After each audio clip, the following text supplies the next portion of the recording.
Oh, was it already recording? No, I just started. Welcome to Okay. the weekly Thread Insights group call. We have a short agenda, but I think we'll end up with some discussion, I hope, just given how our last couple minutes have gone. The first question I added to the agenda, and I think Jonathan already answered it asynchronously. We just have a rename of a status, and I wasn't sure if there needed to be any backend considerations for renaming like variables or pointers or anything like that. So it sounds like no, for good reasons that Jonathan listed here. For folks who can't see the agenda, Jonathan, do you want to say why you don't think? Sure. So I mean, it kind of comes down to how we want to handle this, both on front and back. But for one, if we change it from detected to needs triage, that's going to be a value that comes through on the API. So we're going to have to go through a deprecation series on that to make sure that that catches all the API changes. The second one, I mean, we got needs triage now. We may want to change it in the future. I think keeping just the very base status of detected is fine on the back end. And then if we want to change things on the front end to reflect, changing how we want to see it, I think that's the best way to put it. So we don't have, no, we're not constantly changing things on the back end. Will it create confusion with the GraphQL documentation we have? Like, because we are using like detected it there as well. Yeah, I mean, I thought about that too. I mean, that is the other opposite side of the consideration, is that if you see the label on screen as needs triage, it's not going to match detected on the GraphQL. Because the mockup is saying like it will change in the drop down, also in the status column, and also in the vulnerability details page status. And when the user will go to GraphQL, they will still see, because we are using status enum, and it will always use the detected.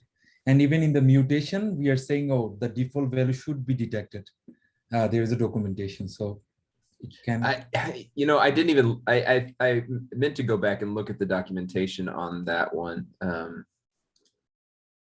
Is that a constant value? Is that an a enum value, or is that a string value that comes through on that? It's an enum value. Yeah, we are using, but in the mutation we are hard coded like, oh, the default should be detected or true detected. Right. But I also agree, like the backend change will have lots of places to touch, because we are also dependent on finding a state on the vulnerability state. We don't have column for finding, right? It's coming from the vulnerability detected state. Right. So I think we're going to come up with complications one way or the other on it.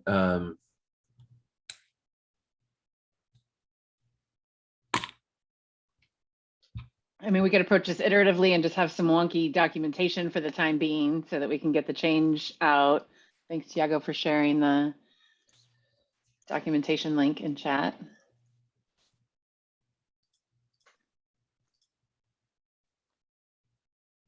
Any thoughts on maybe breaking it into two pieces? They seem like they could be done independent of each other, even though it would sacrifice customer clarity. We already have other places where we have two different names for the same thing, sometimes three. So I think it's okay to at least just temporarily make it so that it doesn't match.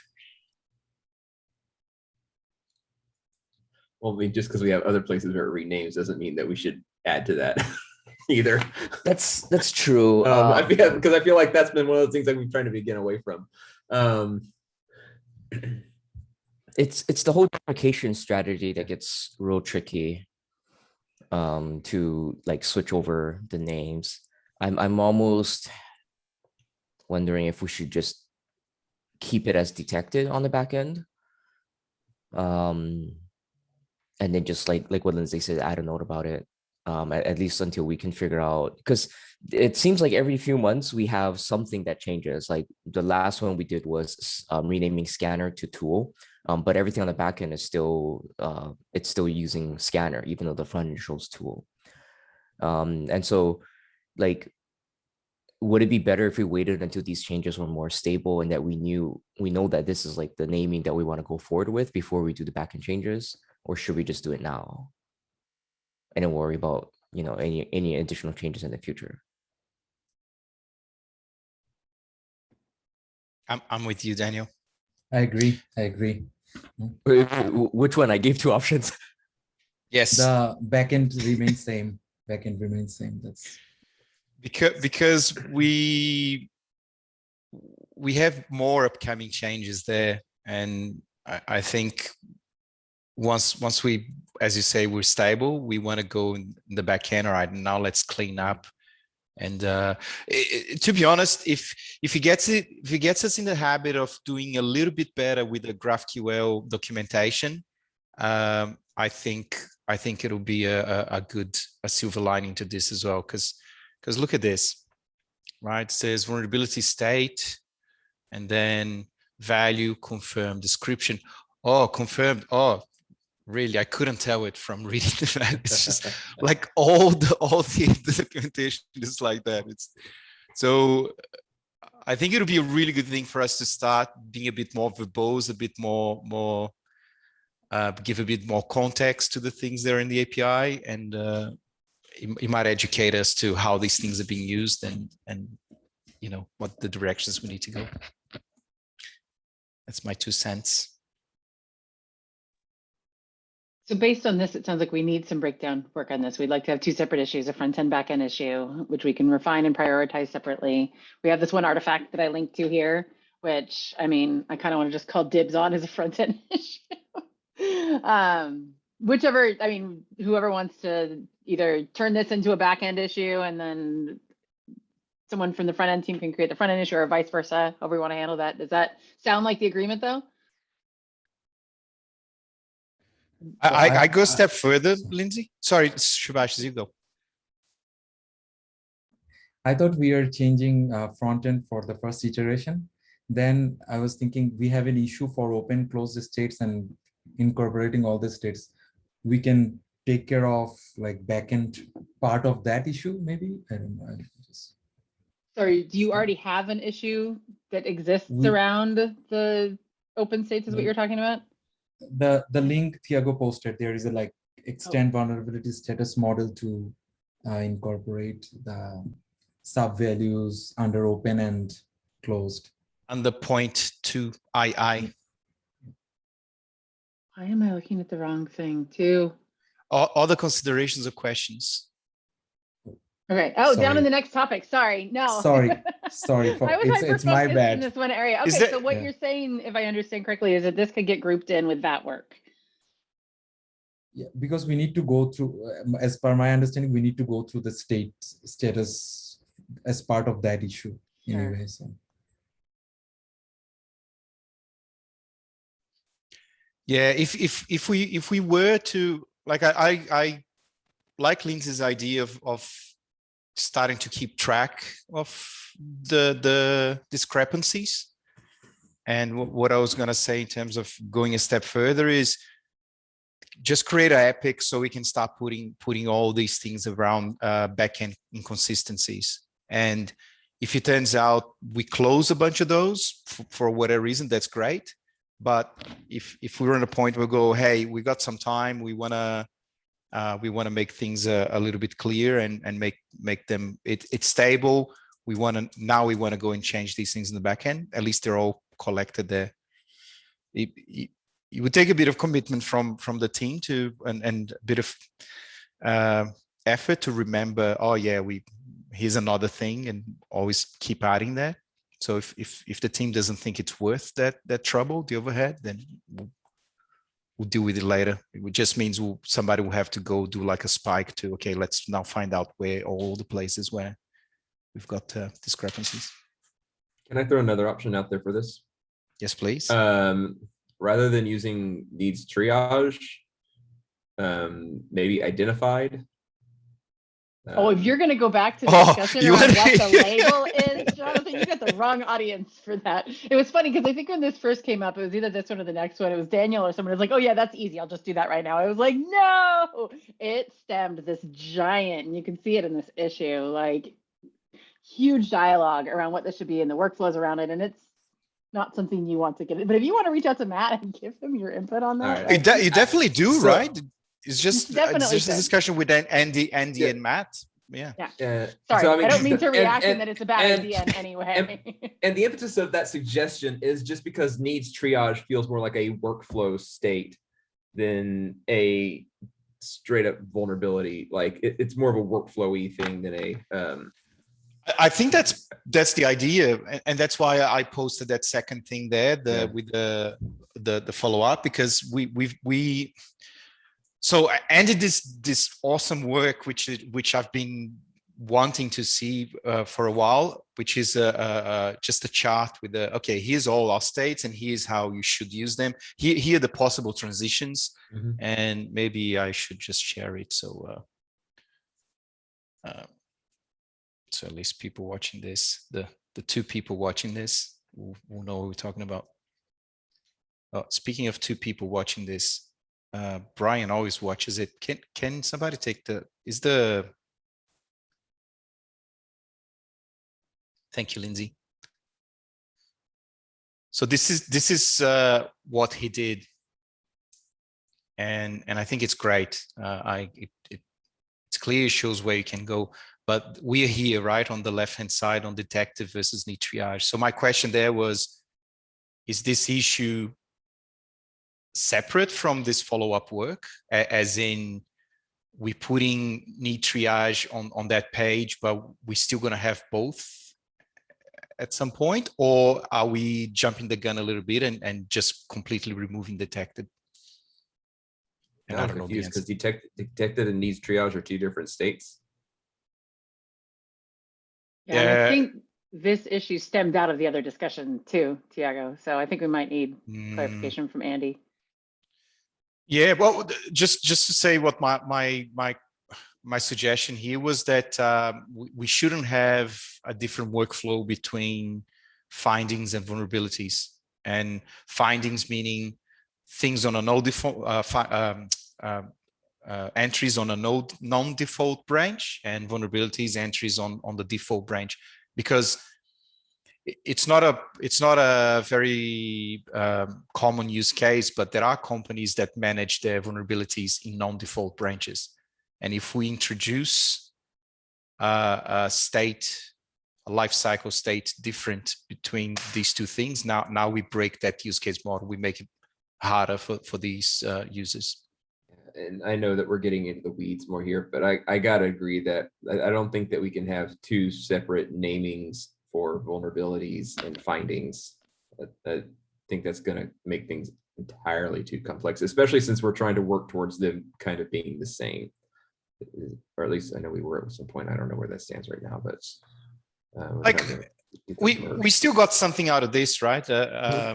The question there is, hey, if we wanted to do the rename vulnerability status detected to triage, we have a way forward. We'll just change the front end, add some documentation to GraphQL to explain, hey, you might see this as needs triage in these places, and that this is what it means. I mean, we could theoretically, when we present the enum for detected, we can present like kind of like a wrapper enum for needs triage, keep everything on the back end detected, and just when we present it through the GraphQL, it just says needs triage instead of detected. Yeah, we could, but is it worth it? I don't know. I was just throwing stuff.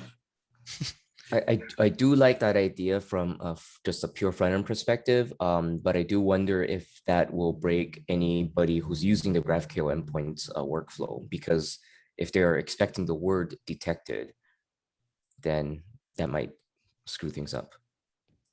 Yeah, it plays a little bit with the translations as well, right? If we start tying up English to the back end, like, so what it suggests, it sounds a little bit like a display name of sorts.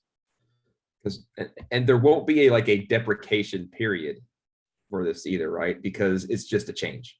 Like it's going to be one of the others. Can't say, oh, hey, you need to use this other route. It's all of a sudden it's like, oh, it's a different name. Yeah, but it's a breaking change. I It think is a would breaking still- change, yeah. Yeah, it would still count as a deprecation. Right. And Tiago's mention about the translation does open up a can of worms. It's the reason why a lot of APIs just use numbers and whatnot, and then you have to map it yourself to a name, but that's not something that we do. I don't think there's anything wrong with the using an enum with a constant, Daniel. Like having the detected, confirmed, resolved those names, but everybody using that needs to know, hey, this is a constant, and you need to do a mapping for translation. Is that what you mean? Yeah, that's what we do now, right? I give that the thought constant. so. I thought the translation was done on the front end. So the front end has a mapping for the constant, and then it looks Yeah, up the that's correct. translation. Yeah, because we don't translate the enums. We don't translate the constants. No. Yeah, that's correct. So are we talking about renaming the enum or just leaving it as detected? So right now, what I see in the vulnerability report page, we are not using the enum for displaying in the front end. We are just hard coding it from the constant file or something. So does it have an impact on, like, because the enum change will not change anything in the front end though?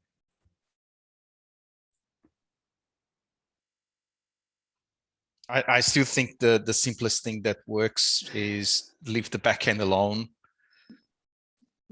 document the changes, and note them down for later. But to your point, eventually we might want to go through all of these as they've shifted and changed and bring them to be more aligned with what they see in the UI. But I think it was Daniel that said, let all these decisions settle because we have seen a high rate of change. So it sounds to me like we still want to have front end issue that uses the existing enum of detected, but maps it to a new value of needs triage.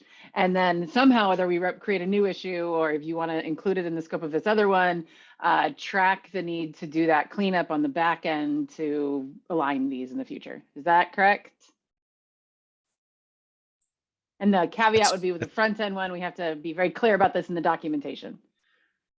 Thank you for the summary. That's my understanding. Same here. So who wants to create the backend issue? I'm going to go ahead and say, Daniel, I call dibs on this big, long, verbose issue for the fairly minor front end change. Unless, Daniel, you disagree and you want something clean, we can pawn this off. But No, I think no it's work is better than scrolling. Can someone on the backend team take on the action of ensuring that cleanup work gets tracked somewhere? Who wants to? Whoever picks it up, I'd like to do the extra check to check with the rest of the team. Say, hey, do we have enough of these to justify an epic, or should I just create the one issue? Because otherwise, you have two things to do. Shubhashis and Jonathan, do you want to paper, rock, scissors for it? Sure, I can do that. Yeah. Thank you, Shubhashis. So yeah, to that, I was thinking to that question. I think a one-off issue length should be sufficient. I don't know if we need an epic at this point. Unless we just want to have one big epic or I mean, unless we want to wrap an epic around this extending the vulnerability status and the issue that's already there. It sounds like you want to do it, Jonathan. Yeah. You can still volunteer. They can stick it under polished user experience. There you go. Do you want to take it? I'm putting. No, I'll do no. it after. I'll do it. You do it. What, so the issue is to so the issue is to. I'm writing down here in the agenda. So investigate where we need an epic to collect all the BE if FE discrepancies. Okay, yeah. And let me be clear. That is GraphQL discrepancies. And two, create at least one issue to track this discrepancy. Should I just create a spike? Well, that was the option, right? I think we might need a spike at some point anyway. It's just how big that spike is going to be. If we decide to, all right, let's start tracking that work. Every time we notice it, we'll put in that epic. Every time we add a new one, we also put in the epic. Versus, you know what? Don't worry about it. Let's do whatever we need whenever we need. And at some point, we're gonna have to pay the what's the expression? Pay the piper. Pay the tax. Piper. Pay the piper. Thank you. I was gonna say the taxman. That's what I think that works too. The Piper It's might just also be an true, old but- school tax man, right? So wait, I'm Well, confused. the Did Sebastian yeah. just get off the hook? Because it sounds like based on this document that Tiago just totally signed Jonathan up to do these actions. That's fine. Hi, He signed Jonathan. himself. Sebastian had volunteered. Yeah. Well, I just Thanks, kept. It's Jonathan. because I can't keep Thanks, my Jonathan. dadgum mouth shut. Yeah, exactly. Sorry, Lindsay. Explain It's to too your good. son that this will be his future if he doesn't learn to stay quiet someday. Make him watch this video. Say, this is Oh. when Daddy spoke and I could have kept stay quiet. All My right, thank kids you, are gonna- Jonathan. My kids are gonna get so much. Daniel, since you've been part of this discussion, I'm going to go ahead and just, it should be a really easy refinement. This is punishment for doing so much refinement and having none of them on your plate right now. I'm going to assign this little one over to you for an upcoming milestone to refine the front end work for that label change. Okay, sounds good. Thanks. Tiago, is there still more on the second topic that you want to get into? We have a few minutes left. No. That'll be all. Sorry, there's a new bird here on my window, and I've never seen it. It's got a gorgeous yellow ring around its eye. And if I manage to catch it, I'll post it on the channel. But you guys can totally ignore me. Now I just want to see the bird. Yeah. Yeah, I will post the bird. Maybe I'll add a link to the description of the video. Does anyone else have Yes. any other topics? Is it an they want to emu? bring up? Know that you'll have emus down there. Don't know. It's crazy. It's got this ring. I haven't seen it before. Aren't emus Is it wearing- huge? are you saying Aren't it's they wearing a big? monocle? It is pretty much. It's very monocle. It's so cool. All right, I did get a photo with the monocle. It's the I'll, monopoly bird. wait. Does this work? I can't see my own. Yeah. That's a really Anyway. pretty bird. I will post it. Yeah, Giant there you snake go. Or spider's probably gonna eat it. Thanks Yeah, for really. joining Bird Watchers of GitLab. It's been great. All right, I'm going to stop recording unless anyone else has other topics. We can stay on the line to chat if you want, but